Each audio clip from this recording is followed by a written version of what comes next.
நெல்லை மாநகராட்சியில் மேயருக்கும் மாமன்ற உறுப்பினர்களுக்கும் இடையே தொடரும் பனிப்போர் விவகாரம் தொடர்பாக நெல்லை மாநகராட்சியில் இன்று மாலை 4 மணிக்கு அவசர கூட்டத்திற்கு மேயர் சரவணன் அழைப்பு விடுத்திருந்தார். இதுகுறித்த முழு விவரங்களை இணைப்பில் காத்திருக்கும் செய்தியாளர் நாகராஜன் வழங்க கேட்கலாம். நாகராஜன், வணக்கம். தகவலை பதிவு பண்ணலாம். நெல்லை மாநகராட்சியில் 55 மாமன்ற உறுப்பினர்களுக்காக இதில் அதாவது 51 பேர் வரைக்கும் திமுக மற்றும் திமுக கூட்டணியைச் சேர்ந்த உறுப்பினர்கள். இப்படி இருக்க திமுகவில் உள்ள மாமன்ற உறுப்பினராக ஒருவராகத்தான் தேர்ந்தெடுக்கப்பட்டவர் மேயர் சரவணன். அதே போல துணை மேயர் கே ராஜு இருக்கிறார். தற்பொழுது இன்று காலை 10 மணிக்கு நெல்லை மாநகராட்சியில் சாதாரண மற்றும் அவசர கூட்டம் முதலில் நடைபெறும், பின்னர் பட்ஜெட் கூட்டம் நடைபெறும் என்று அறிவிக்கப்பட்டிருந்தது. பின்னர் நிர்வாக ரீதியான காரணங்களால் ஒத்திவைக்கப்பட்டு மாலை 4 மணிக்கு தொடங்கும் என அறிவித்திருந்தார்கள்.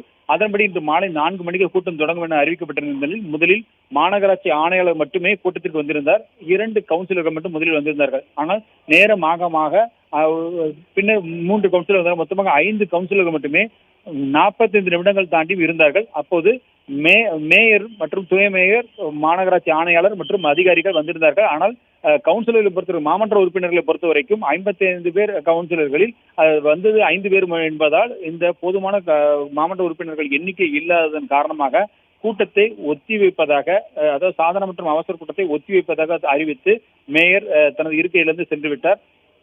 அதனைத் தொடர்ந்து பட்ஜெட் கூட்டம் என்று நடைபெறும் என்று சொல்லப்பட்டிருந்தது. அந்த பட்ஜெட் கூட்டமாக நடக்குமா என்பது இனிமேல் தான் தெரிய வரும். ஏனென்றால் அது 5 மணிக்கு தொடங்கும் என சொல்லி அறிவித்துவிட்டு மேயர் சென்றிருக்கிறார்.